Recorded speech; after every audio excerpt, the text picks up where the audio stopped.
자, 오늘은 야고보서 서론입니다. 역시 제목이 그냥 서론입니다.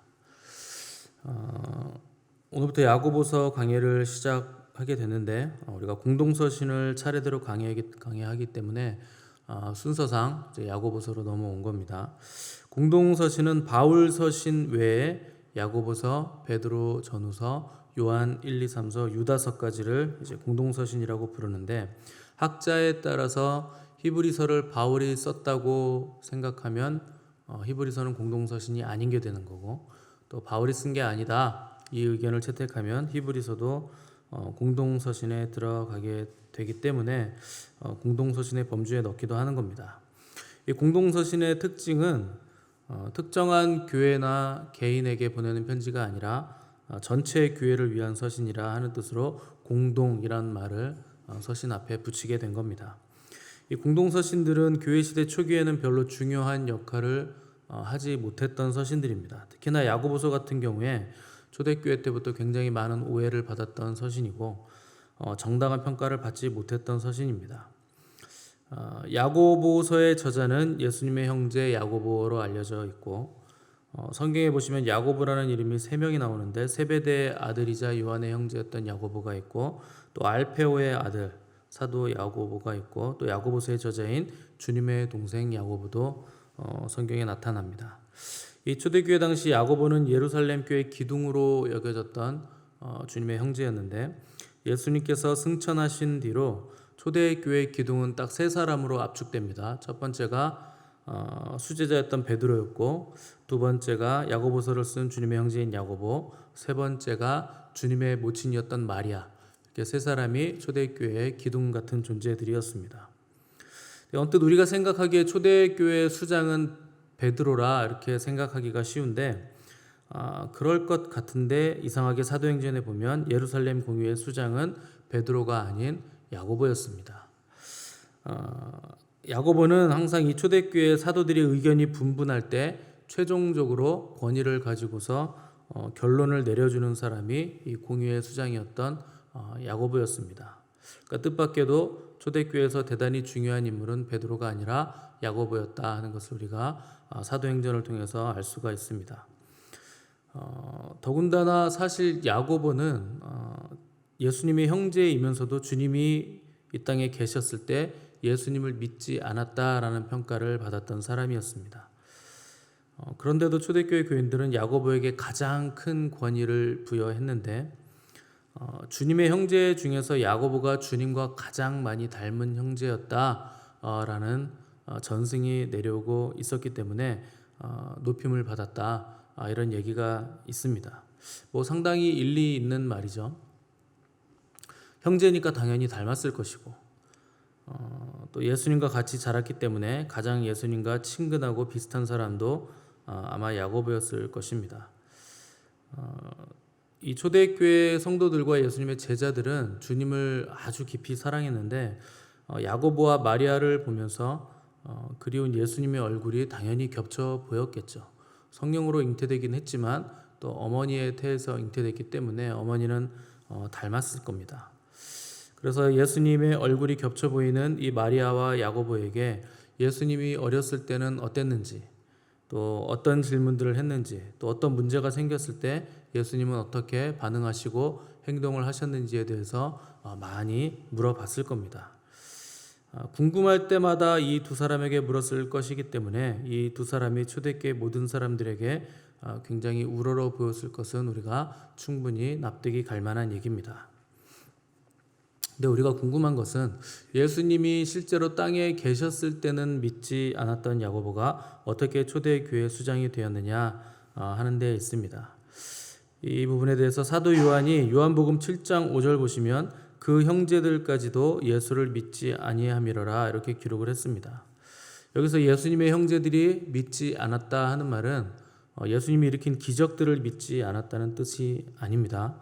형제들은 바로 옆에서 예수님의 이 수많은 기적들을 다 목도했고 놀라워하기도 했는데 명절에 예수님께 그런 능력이 있으면서 충분히 그런 기적을 베풀 수 있으면서 왜 예루살렘 성에 가서 사람들 앞에서 드러내놓지 않느냐 이렇게 책망 아닌 책망을 할 정도로 예수님의 기적은 다 눈으로 목도했던 사람들입니다. 이로 보건대 요한이 예수님의 형제들이 믿지 않았다 이렇게 기록한 것은 기적을 믿지 않았다는 것은 아니고 주님이 유대인들이 기다리던 메시아인 것은 믿지 않았다 하는 것으로 생각할 수가 있습니다. 그러니까 정확히 말하면 자기들이 생각하고 있었던 메시아상과 주님이 부합하지 않았기 때문에 주님을 메시아로는 믿지 않았다 이렇게 생각을 한 겁니다.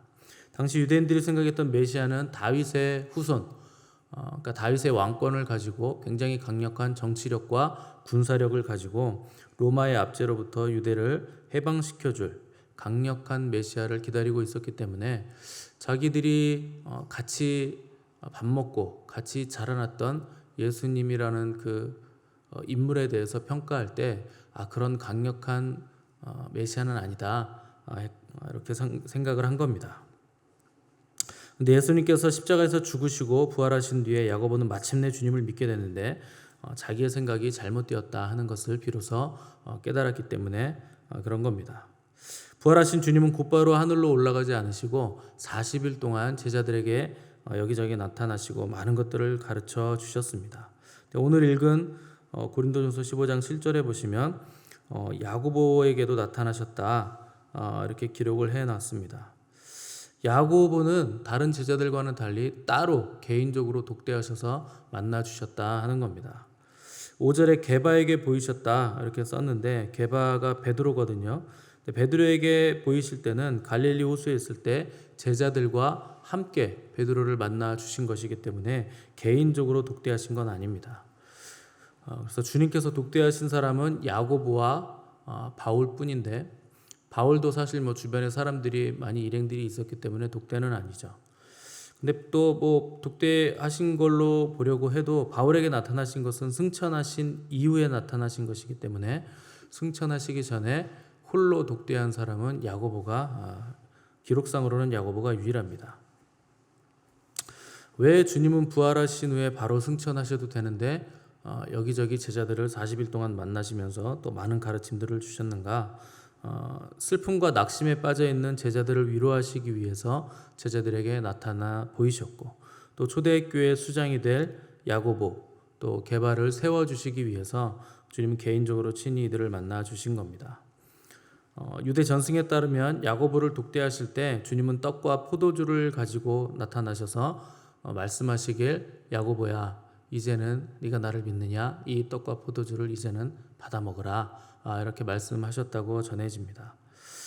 왜 그 말씀을 하셨는가? 요한복음 6장에서 주님께서 나의 살과 피를 먹어야 된다 하는 말씀을 하실 때 제자 중에서 많은 사람이 떠나가고 다시는 주님과 함께 다니지 않았다 이렇게 기록을 했는데 아마도 주님의 형제였던 야고보도 도대체 그게 무슨 말씀인가?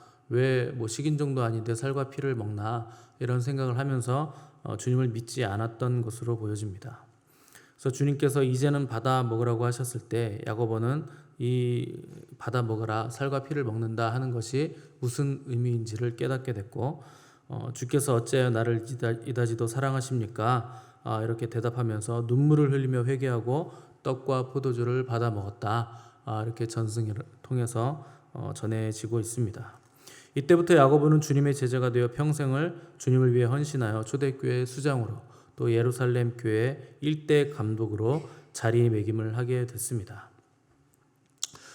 가톨릭에서는 이 초대교회 감독 일대 교황이 베드로라 이렇게 우기는데 사도행전을 보면 전혀 아님을 우리가 알 수가 있습니다.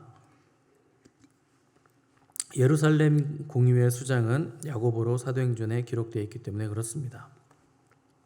또 야고보는 30년 동안 충성스럽게 주님의 사역을 잘 감당하다가 헤롯의 칼에 의해서 순교를 당했습니다. 그는 평생에 기도하는 사람이었고 과묵했고 말이 많지 않았다고 전해집니다. 야고보의 별명은 우리가 잘 아는 그 유명한 낙타 무릎, 이것이 바로 야고보의 별명입니다. 기도 많이 하는 사람을 낙타 무릎이라고 하죠.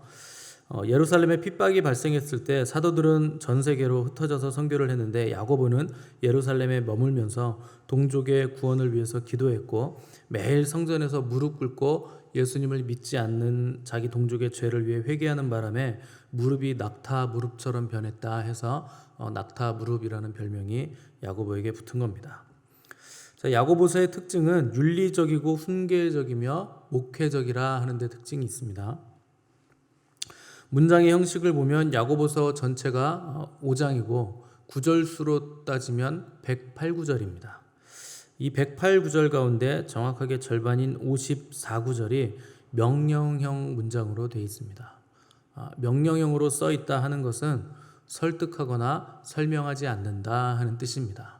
그냥 직설적으로 목회적인 권위를 가지고 명령하고 또 비유를 많이 쓰고 또 예수님의 말씀을 상당히 많이 인용하고 있다는 것도 이 야고보서의 특징입니다. 바울 서신의 경우에는 예수님의 말씀을 거의 인용하지 않습니다.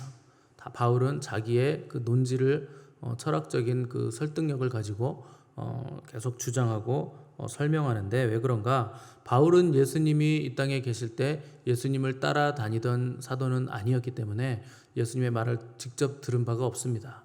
그래서 바울은 예수님의 말씀을 거의 인용하지 않습니다. 인용을 아마 제가 알기로는 한 구절 인용했는데 그 외에는 거의 인용이 없습니다. 그런데 다른 공동서신들 야고보서나 베드로전후서, 요한서신들을 보면 예수님의 말씀을 굉장히 많이 인용하는데 당연하죠. 이들은 예수님과 함께 3년 반 동안 동거동락했던 제자들이었기 때문에 예수님께 들은 말씀을 가지고 서신들을 인용해서 보낸 겁니다. 종교개혁을 일으켰던 마틴 루터는 야고보서를 지푸라기 서신이라 이렇게 폄하하면서 거들떠보지도 않았습니다. 왜 그런가? 종교개혁의 모토는요, 오직 믿음입니다. 그래서 오직 믿음으로 의롭다함을 얻는 이 이신칭의가 전부였는데 야고보서에는 믿음보다는 행위를 계속 강조하고 있기 때문에 루터가 보기에는 이신칭의와는 맞지 않는 서신이 바로 야고보서입니다.